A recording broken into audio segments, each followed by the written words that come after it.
بسم اللہ الرحمن الرحیم۔ السلام علیکم ورحمۃ اللہ۔ اسلام ہمیں سکھاتا ہے کہ جانوروں کے ساتھ بھی شفقت اور رحم کا معاملہ کرنا چاہیے اور ظلم سے باز رہنا چاہیے۔ اسلام کے جامع مذہب ہونے کی دلیل یہ بھی ہے کہ اس نے جانوروں کے حقوق بھی بیان کر دیے ہیں۔ ایک دفعہ صحابہ کرام رضی اللہ تعالی عنہ نے نبی کریم صلی اللہ علیہ وسلم سے دریافت کیا کہ یا رسول اللہ، کیا جانوروں کی تکلیف دور کرنے میں بھی ہمارے لیے اجر و ثواب ہے؟ آپ صلی اللہ علیہ وسلم نے فرمایا، ہاں، ہر زندہ اور تر جگر رکھنے والے جانور کی تکلیف دور کرنے میں ثواب ہے۔ ایک دوسری حدیث میں ہے، نبی کریم صلی اللہ علیہ وسلم نے ارشاد فرمایا، ایک جسم فروش عورت نے سخت گرمی کے دن ایک کتے کو دیکھا جو ایک کنویں کے گرد چکر لگا رہا تھا اور پیاس کی شدت سے اپنی زبان نکالے ہوئے تھا۔ اس عورت نے اپنے چمڑے کے خف سے کنویں سے پانی نکالا اور اس کتے کو پلایا۔ اللہ تعالیٰ نے اس کے اس عمل کی وجہ سے اس کی مغفرت فرما دی۔ آدمی جو کھیتی کرتا ہے یا باغ لگاتا ہے اور اس کی کھیتی اور درخت میں سے کوئی جانور یا پرندہ کچھ کھا لیتا ہے تو اس میں بھی مالک کو ثواب ملتا ہے۔ نبی کریم صلی اللہ علیہ وسلم نے ارشاد فرمایا، جو مسلمان کوئی درخت لگاتا ہے یا کھیتی کرتا ہے اور اس درخت یا کھیتی میں سے کوئی چڑیا یا جانور کھاتا ہے تو اس لگانے والے یا بونے والے کو صدقے کا ثواب ملتا ہے۔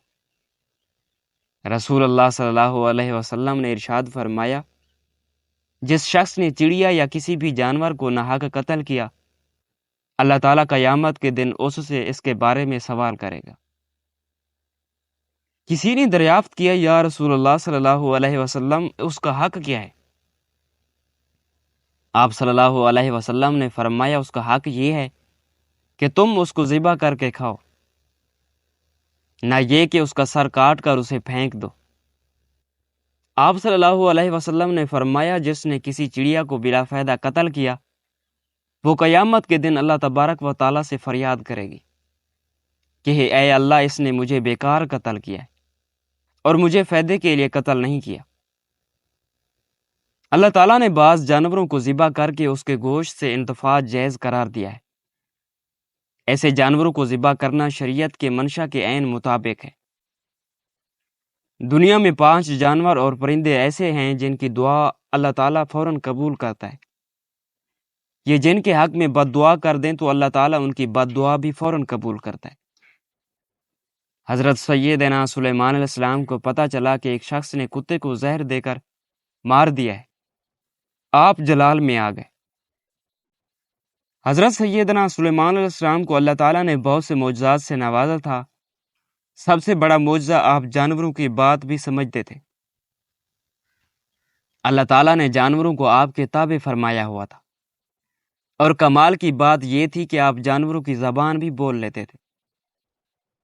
حضرت سلیمان علیہ السلام کو پتہ چلا کہ کسی شخص نے کتے کو زہر دے کر مار دیا ہے۔ حضرت سلیمان علیہ السلام اس شخص کے گھر پہنچے۔ جب اس نے دیکھا کہ شہنشاہ وقت اور نبی میرے گھر میں آیا ہے تو وہ خوشی سے نہال ہو گیا۔ ہاتھ جوڑ کر عرض گزار ہوا، حضرت، آپ نے آنے کی زحمت کیوں کی؟ آپ مجھے حکم کر دیتے تو میں سر کے بل آپ کی خدمت میں حاضر ہوتا۔ اور آنے کی وجہ کیا ہے؟ حضرت سلیمان علیہ السلام نے فرمایا، جلدی کرو، ابھی اور اسی وقت گاؤں والوں کو اکٹھا کرو۔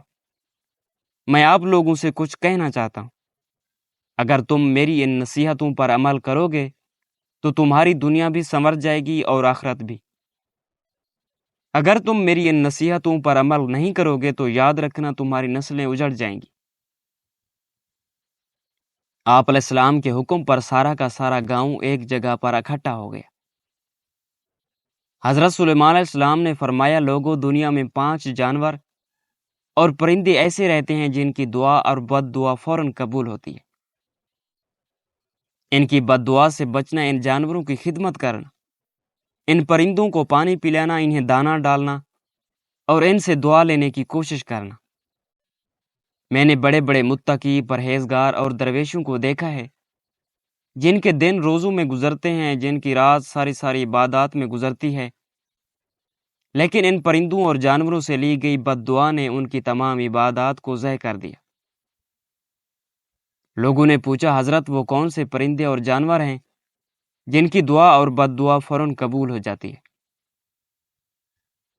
تو حضرت سلیمان علیہ السلام نے فرمایا، نمبر 1، کبوتر۔ کبوتر ایک ایسا پرندہ ہے جو اللہ تعالیٰ کے نبیوں سے محبت کرتا ہے، جو اللہ تعالیٰ کی عبادت میں مصروف رہتا ہے۔ ہر وقت اس کی زبان پر اللہ کا ورد جاری رہتا ہے۔ کبوتر جب نیند سے اٹھتا ہے تو اٹھتے ہی اللہ ہو کا ذکر کرتا ہے۔ جب پرواز کرتا ہے تو پرواز کرتے وقت بھی یہ اللہ ہو کرتا رہتا ہے۔ فرمایا، نمبر 2، بلی۔ میں نے بہت سے متقی پرہیزگاروں کو دیکھا، درویشوں کو دیکھا، بہت بڑے عبادت گزاروں کو دیکھا، ان کی دعا بھی اتنی جلدی قبول نہیں ہوتی جتنی جلدی بلی کی دعا قبول ہوتی ہے۔ بلی جب کسی کے حق میں دعا کرتی ہے تو فوراً اس کی دعا قبول ہو جاتی ہے، اور جس کے حق میں بد دعا کرتی ہے وہ بھی قبول ہو جاتی ہے۔ پیارے ناظرین، بلی پر ظلم نہ کیا کرو، اگر ہو سکے تو بلی کو دودھ پلایا کرو، اس سے دعا لینے کی کوشش کیا کرو۔ اگر اس سے تم بد دعا لوگے تو تمہاری نسلیں برباد ہو جائیں گی۔ بلی پر تشدد کرو گے، تمہارا گھر پریشانیوں کی دلدل میں پھنس جائے گا۔ پنجاب کا ایک شہر ہے، اس کے ایک گھر میں بلی کا آنا جانا لگا رہتا تھا۔ بلی روزانہ آتی، کبھی دودھ پی کے جاتی، کبھی روٹی کھا کے جاتی۔ اس بلی نے گھر والوں کو تنگ کیا ہوا تھا۔ ایک دن گھر کے مالک کو غصہ آیا، وہ بلی پر برس پڑا۔ بلی کو اس نے بڑی مشکل سے پکڑا، غصے میں آگ بگولا ہو کر بلی کو مارا پیٹا۔ اس قدر پیٹا کہ وہ وہیں بیچاری تڑپتی تڑپتی مر گئی۔ تڑپتی اس تشدد میں بلی نے اللہ سے کوئی بد دعا کی ہوگی، اس کی بد دعا فوراً قبول ہوئی۔ اس گھر میں ایک 8 سال کا بچہ تھا، عین اسی وقت اس بچے کی عقلی توازن جاتی رہی۔ وہ بچہ فوراً پاگل ہو گیا، اور ابھی بھی وہ پاگل زندہ ہے۔ رسول اللہ صلی اللہ علیہ وسلم نے فرمایا، معراج کی رات میں نے جب جہنم میں جھانک کے دیکھا تو ایک عورت دردناک عذاب میں مبتلا تھی۔ میں نے پوچھا، اس عورت کو عذاب کیوں دیا جا رہا ہے؟ تو جبرائیل علیہ السلام نے مجھے بتایا، یا رسول اللہ، یہ وہ عورت ہے جس نے بلی کو اپنے گھر میں اس حال میں باندھ رکھا تھا کہ نہ تو یہ بلی کو دودھ پلاتی تھی اور نہ بلی کو پانی پلاتی تھی، اور بلی وہیں پیاسی مر گئی۔ بلی کا پیاس کی وجہ سے تڑپنا اس کی تباہی کا ذریعہ بن گیا۔ بس بلی کی بد دعا نے اسے دردناک عذاب میں مبتلا فرما دیا۔ نمبر 3، چڑیا۔ چڑیا ایک ایسا پرندہ ہے جسے اللہ تعالیٰ بے حد پسند فرماتا ہے۔ حضرت سلیمان علیہ السلام فرماتے ہیں، چڑیا کے اندر 3 خصوصیات ایسی ہیں جو باقی کسی پرندے کے اندر نہیں۔ لوگوں نے پوچھا، حضرت وہ 3 خصوصیات کون کون سی ہیں؟ فرمایا، نمبر 1، چڑیا معصوم سی ہے، چالاک نہیں ہے۔ چڑیا کسی سے لڑتی نہیں۔ چڑیا کا جو ایمان ہوتا ہے وہ ایک عبادت گزار شخص سے بھی بڑھ کر کامل ایمان ہوتا ہے۔ چڑیا کامل ایمان رکھنے والی ہوتی ہے۔ دوسری خصوصیات، یہ کل کے لیے آج کے دن میں کوئی دانہ پانی اکٹھا جمع کر کے نہیں رکھتی کہ یہ کل کھاؤں گے، کیونکہ چڑیا کا ایمان ہے، یقین ہے، اگر اللہ نے مجھے کل تک زندہ رکھا تو اللہ تعالیٰ مجھے رزق ضرور دے گا۔ تیسری خصوصیات، چڑیا ہر وقت اللہ تعالیٰ کی یاد میں مصروف رہتی ہے، ہر وقت اللہ تعالیٰ کا ذکر کرتی رہتی ہے۔ نمبر 4، کتا۔ کتا ایک ایسا جانور ہے جسے لوگ مارتے ہیں اس وجہ سے کہ اسے مارنے سے کوئی گناہ نہیں ہوتا۔ تاریخ کے بہت سے واقعات اس طرح کے پڑے ہیں جنہوں نے کتوں پر ظلم کیا، کتوں کو مارا، کتوں پر ظلم کرنا ان کی تباہی کا ذریعہ بن گیا۔ کتوں پر کیے ظلم نے ان کو دردناک عذاب میں مبتلا کر دیا، اور جنہوں نے کتوں سے دعائیں لی، جنہوں نے کتوں پر رحم کیا، وہ گناہ گاروں کی بخشش کا ذریعہ بن گیا۔ آپ نے سنا نہیں کہ نبی کریم صلی اللہ علیہ وسلم نے فرمایا، ایک گناہ گار عورت تھی، بدکار تھی، ناچنے والی طوائف تھی، طوائف بخشی گئی، مرنے کے بعد سیدھا جنت میں چلی گئی۔ آخر اس نے کون سا ایسا عمل کیا تھا جو اس کی بخشش کا ذریعہ بن گیا؟ کہ اس نے ایک پیاسے کتے کو پانی پلایا۔ اگر انسان کسی پیاسے انسان کو پانی پلائے تو اللہ تعالیٰ اس پر کتنا راضی ہوگا۔ نمبر 5، چونٹی۔ چونٹی ایک عام سا جانور ہے، فرمایا چونٹی کو پیروں تلے نہ روندا کرو۔ اگر تمہیں ان چونٹیوں کی اہمیت کا پتہ چل جائے تو تم مرتے دم تک کبھی بھی چونٹیوں کو پیروں تلے نہیں روندو گے۔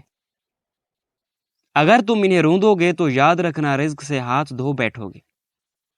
اگر تمہارے ہاتھ سے کھانے پینے کی کوئی چیز نیچے گر جائے تو اسے چونٹیوں کے لیے نیچے رہنے دیا کرو، وہ کھائیں گی اور تمہارے حق میں دعائیں کریں گی، ان کی دعا اللہ تعالیٰ قبول فرمائے گا۔ فرمایا سب کچھ کرنا، ان 5 جانوروں اور پرندوں سے بد دعائیں نہ لینا۔ ناظرین سوچو، اگر کوئی پرندوں کی خدمت کرے تو بخشا جائے گا، تو اگر کوئی انسان کی خدمت کرے تو اللہ تعالیٰ اسے کتنا کچھ عطا نہیں کرے گا، بہت کچھ عطا کرے گا۔ اللہ تعالیٰ ہمیں اچھی نصیحتوں پر عمل کرنے کی توفیق عطا فرمائے، آمین یا رب العالمین۔